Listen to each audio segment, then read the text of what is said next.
Hey everyone, Mercy here, and welcome back to another video. Today we are finally going to be reviewing The 7 Deadly Sins, the Netflix original anime. Now, in case you missed it, back in 2020, I announced that I was going to be doing the Netflix Anime Challenge, which is a challenge that I came up with out of my brain, in which I'm going to be watching all of the Netflix original anime on the platform, whether that is a film or a series, and I'm going to review it here on the channel. However, when I initially announced that challenge, I did not create any way for myself to track the Netflix originals that I had already accounted for, and then they started releasing new originals. So what I actually did yesterday was very scientifically scrolled through the anime sections on Netflix and created a little spreadsheet for myself, which I actually uploaded to Google Drive. So if you guys would like to watch along with me, if you would like that link so you can, keep track of what you have watched and what you haven't, I will link that Google Doc in the description box below for you and for your potential viewing pleasure. What that does mean is that my announcement video is slightly off. In that video, I stated, I think that I was basically considering any original that had been released as of May 2020. That's no longer the case because obviously I didn't have anything that I could go back and compare my new list to. Hey everyone, editing Marissa here, just popping in because fun fact, the review you're about to watch was filmed back in February of 2021. So yeah, little bit behind on editing this one. I did just want to mention that I did a secondary update to the spreadsheet just last night actually. So this challenge officially considers any Netflix original anime that was available as of October 2021, at least for the US's version of Netflix, because obviously that is where I am located. I updated both my tracking and the spreadsheet available to you guys. So again, that is linked in the description box below in case you, like me, are an organizational nerd who also likes anime. So let's go ahead and flash back to side part pre-pandemic haircut Marissa, and hope you enjoy the rest of this video. Anyways, housekeeping aside, let's go ahead and move on to the actual review of The 7 Deadly Sins, or Nanatsu no Taizai. This was based on a manga series of the same title, which was written and illustrated by Nakaba Suzuki and ran between 2012 and 2020, and I believe there are a total of 41 volumes within the manga. The anime adaptation of the series was released in Japan in 2014 from A1 Studios, and it was written by Shotaro Suga and was directed by Tensai Okamura. Now, Netflix acquired the exclusive English language streaming rights to The 7 Deadly Sins and released the series in 2015 as only its second Netflix original anime. So here's how the review is going to go. I'm going to give a little bit of a plot description and then talk about some spoiler-free thoughts in case you have not yet watched the series. However, I will then be diving into a kind of more in-depth discussion in which spoilers will abound. So I will be sure to leave timestamps in the description box below. That way, if you would like to just skip ahead or, not partake in the spoilers, you can do that relatively easily. The 7 Deadly Sins is a medieval fantasy anime set specifically in the land of Britannia. Now, the sins themselves, the 7 Deadly Sins, were a group of soldiers with kind of special abilities, and within the kingdom of Lyonesse, they were basically the most skilled and most ruthless of all of the knights. However, about 10 years prior to season 1 starting, they were essentially disbanded, and some of them were arrested, others were kind of made to go into exile because they were framed for an attempted coup. They were basically accused of trying to overthrow the current king of Lyonesse. In season 1, the action kicks off when Princess Elizabeth of Lyonesse goes out seeking the 7 Deadly Sins. She wants to clear their names and kind of bring the band back together, so to speak, so that they can free her kingdom from the grip of the Holy Knights, who are basically other knights of Lyonesse who presumably are the good guys, but actually are the ones behind that coup that the 7 Deadly Sins were framed for in the first place. For some spoiler-free thoughts, I did enjoy the series, though just not as much as I had hoped. I think the first thing that I enjoyed about it was mainly that it was set in kind of medieval Europe or Britannia. I don't typically seek out anime of that style of fantasy. Typically, if I'm going to be watching fantasy anime, I personally prefer like historical Japan. So this was new for me, and I think that felt kind of fresh and different, at least for me. However, I will say that while I did enjoy season 1, I did not end up going past that. I was gripped enough, I guess, to go from episode to episode, but by the end of season 1, I kind of was like, well, that was fine, and then never felt compelled to dive into the subsequent seasons. So, you know, take from that what you will. I think if we were just watching it as, say, a traditional TV show where an episode would come out week to week, then it has done its job. It kept me interested from episode to episode. However, in this kind of binge watch culture that we now live in, where you can end one season and immediately jump into another, I think the fact that I was not compelled in that initial ending moment of season 1 to immediately go on to season 2, and that like almost 6 months later I'm still not compelled to pick up season 2, it kind of says quite a bit about how ultimately I ended up feeling about the series. I also quite enjoyed the overall tone of the series. I think it did a great job of balancing like those lighter moments with you know, intense action and gore. So I will say that if you have not seen this yet, there is quite a bit of blood and stabbery and just general action gore. So if that bothers you, this might not be the show for you. But if you have also watched gorier anime, I think this, you might actually think this is relatively tame. So, you know, a bit of a balancing act. Because it's a series with a relatively wide cast of characters, I do think there is a character for pretty much every potential viewer. Me specifically, I am kind of a sucker for tsundere characters, you know, like cold, kind of angsty boys who then like warm up over time and have tragic backstories. So Bon was my obvious favorite, but I do genuinely think that there's like a different personality and backstory type character for each potential viewer. So lots of opportunities to find a character that is really your into the series. So overall, I would say my non-spoiler-y review would be fun series, enjoyed the moment, didn't really compel me enough to make me continue, if that makes sense. For a little bit more of an in-depth discussion, stick around. That's what we are getting into right now.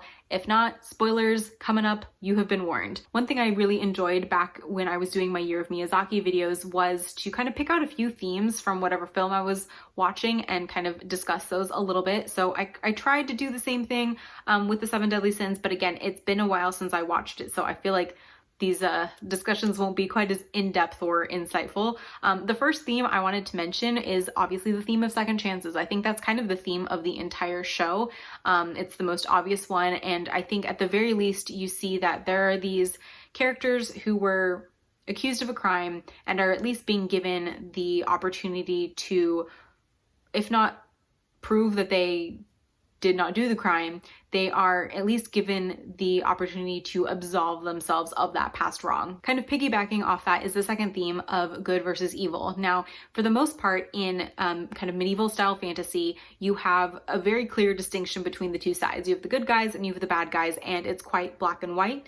However, what I think the Seven Deadly Sins does really well is it explores kind of that like little gray area in which good people do bad things and bad people might have good motivations, if that makes sense. For example, you have Bon, the sin of greed, or King, the sin of sloth. And when you look at their personalities one-dimensionally, sure, maybe you can see how that would be the sin that they were assigned, so to speak. However, the more you dive into their backstories, the more information that you get as to how they came to be that way and in that position, you start to realize that even these characters who are assigned literal bad traits, literal sins, aren't that clear cut. Like, everybody's more complicated than that, and I think that's a really interesting thing that this series explores. And I'm sure if I had gone on to previous or to what am I trying to say? To following seasons, it probably would have explored that theme even more. So there are a couple of other things I liked about the series that I wanted to discuss that potentially could contain spoilers, so I stuck them in this section. Basically, like I mentioned, really like the setting of medieval Europe or Britannia. Again, it's not something I normally personally would seek out in an anime, so it was quite fun to get to watch this series and kind of explore that world. Along the same lines, on like a purely English nerd geeky level, I really liked how much the original creator of the series seemed to actually have delved into Arthurian legend and literature. For example, Bon and Elaine as love interests, they are actually linked in Arthurian legend as love interests. Elizabeth and Melodius also linked as love interests in books like La Morte d'Arthur and other Arthurian texts. So it was just really cool, like on a pure nerd level, to see that those character names and character relationships had been that thought out and connected back to the kind of source lore, if you will. And then I also just wanted to sing Bon's praises one more time because quite frankly, I really enjoyed his character. Again, he's kind of right in my sweet spot of like kind of cold, angsty, antisocial boy in anime. I'm a complete sucker for that. I really liked the little bit of backstory that we got. I love his relationship with Elaine. I'm not typically a romance person, but that whole like, I sacrifice myself for you, but then I sacrifice so you don't have to sacrifice, and then I, wander the world endlessly pining for you because I cannot die and be with you where I really want to be thing.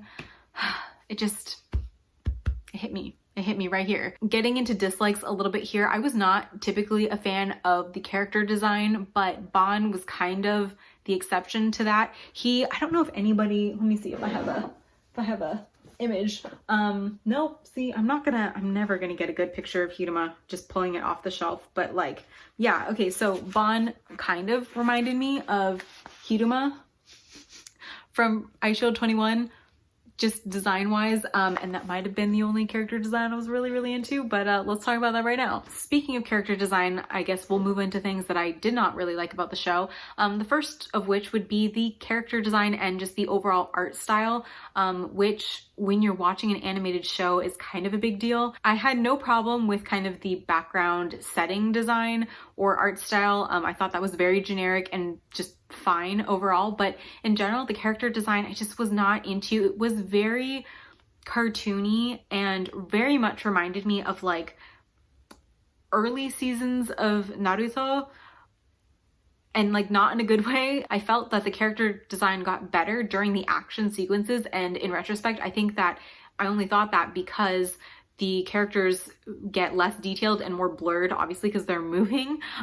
So, just generally not a huge fan of the character design. I also was not a huge fan of like the costuming, if you will. I have no problem with anime where the women are scantily clad. I know that's like a thing in anime. I'm not going to fight against that in every series I watch. However, I have a problem with it when it doesn't make sense. This was a medieval anime.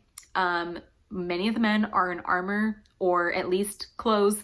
And the fact that you have characters like Merlin, who are just out in their skivvies, like she's not going to go into battle with everything hanging out. You know what I mean? Initially, I was going to insert a picture of Merlin to kind of serve as a visual example of what I was talking about. And then it occurred to me that I think her outfit and just general character design probably violates YouTube's community guidelines. So that did not happen, but that should tell you how bad her costume is. So I just was not a huge fan of that. Again, if it makes sense for the character or the role or the storyline, sure, but I just felt that it didn't, and I wasn't a fan. If you can't tell. I think the bigger problem I had with the series was that overall it did very much remind me of Naruto, not just in terms of animation, but also in terms of actual story arc and like plot structure decisions.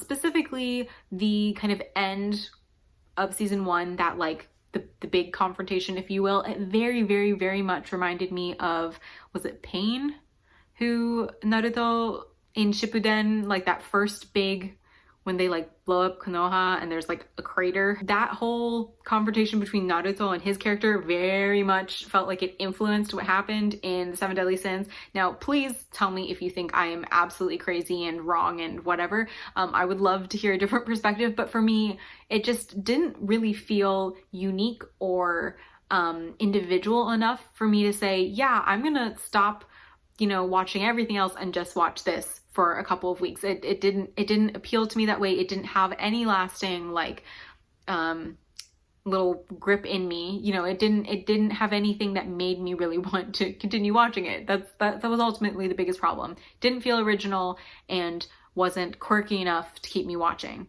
So basically, it's fine. I would watch more if somebody convinced me, or a friend was like, hey, you want to watch an episode of this? Sure, I would watch more, but will I be doing that off of my own volition anytime soon?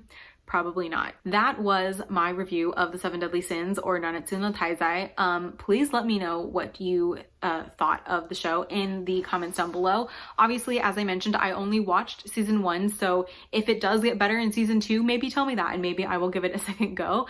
I do think there's like a season 5 at this point coming out relatively soon, or at least has been announced.